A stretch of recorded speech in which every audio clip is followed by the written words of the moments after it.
they've gone out and they've made all this progress, they're real happy. They go, go, go. They're growing, growing, growing. Boink, they hit this plateau. Wrong sport. Not a tennis player. Up like this, boink, racquetball, all of a sudden, working hard, not getting the result, wrong thing, wrong relationship, wrong job, wrong mission. So then they go out and play golf and they go, boom. They don't even get the progress. And they go, I didn't need to use the F word that many more times in my life, right? You know, different piece. Now that's what a dabbler does. And by the way, dabblers by their nature are unhappy. Think about this. Even with all the economic challenges that exist, most people in North America for sure have a better quality of life than 95% of the planet. 95% of the planet is living on what? How much? 2/3 of the planet, I should say, is living on $2 a day. Your worst nightmare is somebody else's greatest dream. Most of the planet's greatest dream. Your idea of economic downfall is somebody's dream. That's the truth. And so what happens though is, would you agree we have more choices, more freedoms, more opportunities today than any time in human history? Yes or no? Are most people happy? Is their happiness tied to the quality of life they really have? Because we're a world now that's shallow. Most people are dabblers. They try something for a while, it doesn't work out, they do something else. Now you wouldn't be in this room for 5 days if you were a dabbler, but how many of you got to deal with some of these dabblers out there? Say I. Dabblers are the people you want to make sure you keep off your team or get off quickly, because they're going to quit anyway. And the time, energy, and effort it takes to train a dabbler has the same energy you could have a platinum player. And we're going to show you some ways to do that later on. But let me show you another path for a second before we show you the rest of the training effect. Let's take the path of what I call a stressor. Here's the stressor's philosophy. I find the way. Who can relate to this? Say I. I'm going to find the way, I'm going to achieve it. So they take up a sport like tennis, and it goes like this, and they're doing really, really well, and it's going really good, but eventually, boink, they hit a plateau. Here's the difference. Does the stressor quit? Ever quit? Yes or no? Absolutely not. What does the stressor do when it doesn't work out? What do? Do they settle for it? What if they actually get a little worse for a short time? What happens? They really get stressed when they go, screw this, I'm going to find a way, I'm going to break through, I'm going to learn a book, I'm going to find someone, I'm going to get a coach, I'm going to make this thing happen, I'm going to find a way, I'm going to find whatever it takes to make this thing happen. Whoosh. And they break through, ladies and gentlemen. Come on, they break through, ladies and gentlemen. And by the way, they break through and all of a sudden they start making progress, and they're so happy, and all of a sudden, guess what happens? Boink. And they go, damn. How could that happen? I've been working my tail off. I just had this breakthrough. I just worked through this thing. I just fought through it. But by the way, do they hit another plateau? Yes or no? So what happens here? Do they give up? Do they quit? Do they go, it's the wrong sport? What does the stressor do? They stress out. Shit, I'm going to find a way. I'm going to make this thing happen. I got to make this thing. Come on, figure something out. Let's find this thing. I'm going to work harder to make more calls. I'm going to make this thing happen. And all of a sudden, eventually, what happens? Poof! Ladies and gentlemen, they break through again. Come on now. And by the way, they eventually get where they want to be. The problem is they're so stressed out by the time they get there, they're so exhausted, they can't enjoy it. The human brain has an incredible capacity for guilt. And most people unconsciously let that roll over them and kick their butt and make a horrible life. I love guilt. Guilt is a tool. Guilt is a weapon. Guilt does not have to be a bad thing. It's not like I perpetuate, but I'm like, I love that I feel bad when I don't do a good job. Most people hate that about themselves. I love that feeling. I'm like, I didn't do a good job there. Next time I will. So some people, guilt is discouragement. Other people, it's a signal for learning. To me, guilt is a signal for learning. It is the body and the brain, the spirit, knowing what is right, knowing what is wrong, knowing what's great, knowing what's mediocre. And it's saying, hey, do a little better. Now, if it's translated into a negative impulse, then some people call it guilt. But I'm totally cool with guilt. I think it's good that we feel bad when we do something that is below our standard or that's not right, because that impulse to go, I want to do that better. The way I see it is that competition in and of itself is not good or bad. And this is like the monk mindset on 99% of things, that this mug is not good or bad. It could be filled with water or it could be filled with poison. Yes. And so competition, I'll give you an example. Yeah. As monks, our competition is in how much love and respect we show to each other. That's your competition? Like that's what you compete on. Or how long can we meditate for? No. I can meditate longer than you. So if any monk is, and I did this plenty of times. Really? If I sat there and I thought, oh yeah, look at him, he's scratching his back. He got out like that. Moved. Your meditation just got destroyed. All the value. And so monks will never ask how long you meditate. They focus on how deep you meditate. And someone who meditates deep doesn't go on about how deep it was. Right. But you compete for showing respect. You compete for serving each other. You compete for how well you can collaborate. And I feel like you live this. Yes. Like yes. I feel like you have this. I didn't used to do that. Yeah. For the last but 7 you do years, that now. Like you think like a monk. Like I feel like we're always trying to find a way where we can be better friends to each other and support each other. Yeah. And so you're competing on that. And that's a positive competition that I think you can have. So you can still use, and this is the beautiful thing about the monk mindset, you can use any thing in a positive way. One thing that's true about life is that things are always changing around you, always. Whether you are moving into a new season or in school and all of a sudden your kids' school schedules change, or you're moving into a new season of work and all of a sudden your work life is changing, or you're moving into a new season of your marriage or of your health or of anything. Life changes all the time, which is why it's really important to be self-aware and to make the small changes that help you enjoy and seize all the opportunities from the season of life, work, family, relationships that you're in right now. We always have been trained to focus on the result. So people ask, what do you want in life? And I'm like, forget that. That's the worst question to ask someone. Because when you ask what you want, that's when the ads come in. And you're like, oh, I want that car, I want that home, I want that dress, I want that body, I want whatever it is. My question to you is, what do you want to wake up and be every day? Like, what do you want to wake up and do every day? What's the process that you're in love with? So we're thinking about the result, whereas my question is, forget the result. What's the process that you're in love with doing?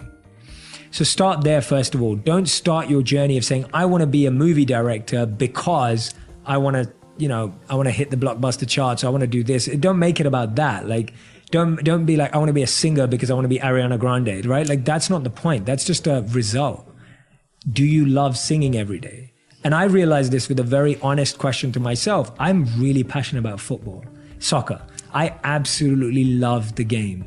I grew up on it. I'm still a huge fan. I missed out on it when I was a monk. I've been catching up ever since. Any football game. I was just in London last week and I made sure I went. Couldn't see a game live, but I went and watched it at a bar in London, and I love the energy. I'm so passionate about soccer.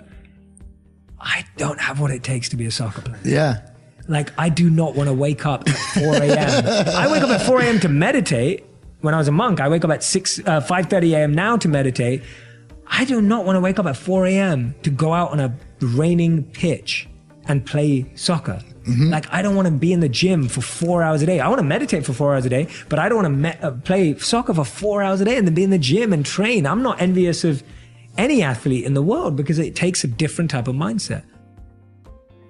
If you had a kid, obviously you do have a kid, but say if you had like a 20-year-old and he's just a doper where he wake and bakes and doesn't get anything done. He's just always like hanging out with his friends and playing video games, and he's just a loser.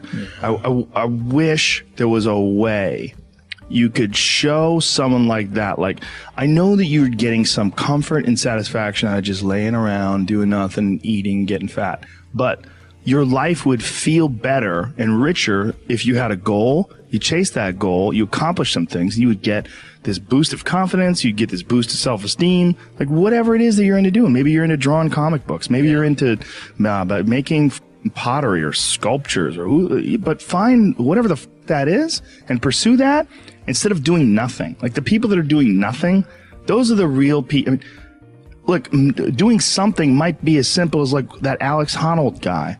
He just climbs rocks, but he's world-class rock climber. Though. It's something. But and it's also a goal of his, and he's also the best at it, right? Yes, yeah. But those people who smoke pot all day and do that, those are also the guys who hate on Joe Rogan for being in shape, you know what I'm saying, or being disciplined, or get on Kevin Hart's Instagram and hate on him, you know what I'm saying? Because they don't, it's their own insecurities. I see what you're saying, but I would assume they would get motivated by seeing other people do something with their lives. Like, that should be motivating, not but if you grew up with losers and you're around a bunch of people with shitty attitudes, especially if it's in your household, I was very lucky that both my mom and my stepdad, they're the least hater people I've ever met in my life. They're just not haters in any way. Like if someone's doing well, they're always like, wow, look at this guy, or like, wow, look at her, or wow, look at him. There was never any hate in my house in terms of other people's success. But if you grow up with a dad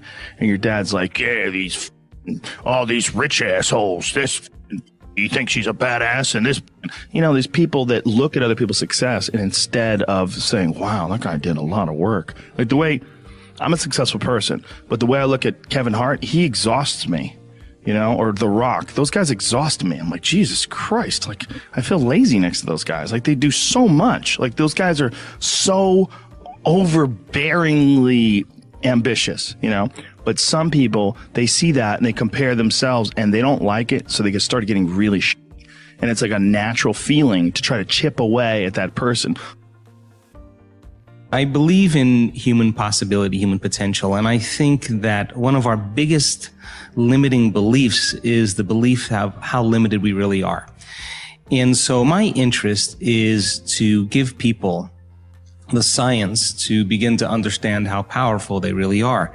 And I think that science really is the language that does that really well. And the new sciences like quantum physics and neuroplasticity, neuroscience, neuroendocrinology, psychoneuroimmunology, the mind-body connection, epigenetics, all of those sciences point the finger at possibilities. So I want to create a language for people from a philosophical or theoretical standpoint for them to begin to understand what's possible. But then I want to be able to have those people begin to wire that information in their brain completely, because learning is making new connections, right, in the brain.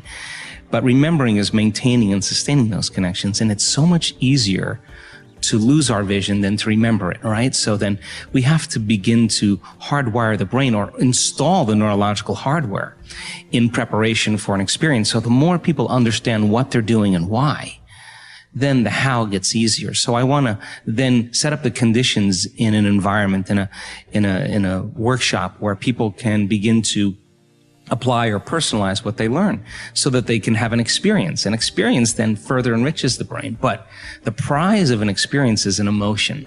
And once you start feeling unlimited, once you start feeling abundant, once you start feeling worthy, now you're teaching your body chemically to understand what your mind has intellectually understood. So knowledge is for the mind and experience is for the body, and people begin to embody the truth of that philosophy. Now, if they can repeat it over and over again, it'll become innate in them. It'll become natural, second nature. It'll become easy. They'll begin to master that philosophy. So I want people to begin to understand that thoughts are very powerful. Feelings drive our thoughts, and that they can begin to create a better life for themselves once they understand some of these principles.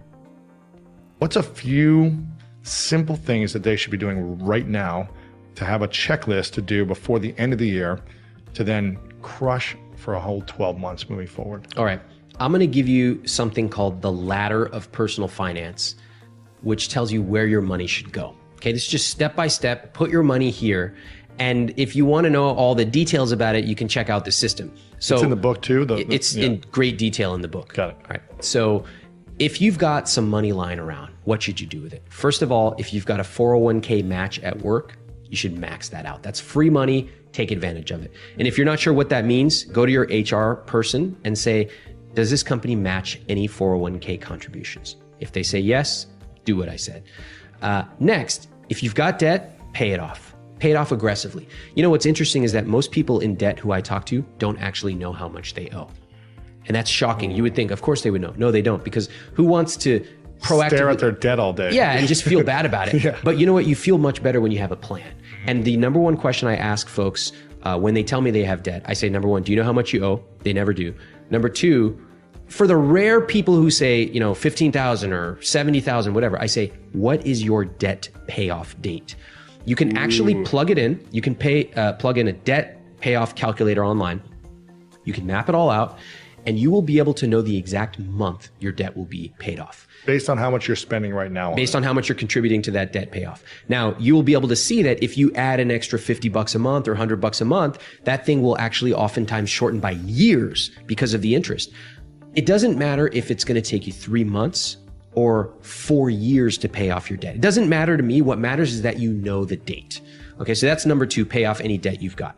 3, if you've got money left over, go to your Roth IRA. And if you can, max that out. That's a great tax advantaged account. It grows tax deferred, is that right? Yeah. Yeah. Okay, so So that's 3. that's 3. Okay, it's actually post-tax money. And then 4, if you still got money, you're going to go back to your 401k, which is another tax advantaged account. You're going to max that out. If you still got money, you're going to create a non-taxable, non-retirement account and just put your money in there. Now, there's a few other wrinkles to this. There's HSAs available. There's also your emergency fund that's talked about in the book, and all these things. They're details. But that just shows you, when you've got money, this is where you go. There's a structured way of thinking about it. A ladder towards financial success. Exactly. And if you follow the steps, it's almost like a waterfall. It just goes from step 1 to step 2 to step 3, and your money's going where it needs to go automatically, and you will feel great. You'll feel great, which is so important. And also, you're going to look at your accounts and see debt's going down. Investment and savings are going up. And all of a sudden, you wake up 6 months from now, and you're like, oh my God, I didn't realize I have that much saved in my savings account. That's because of the decision you made today.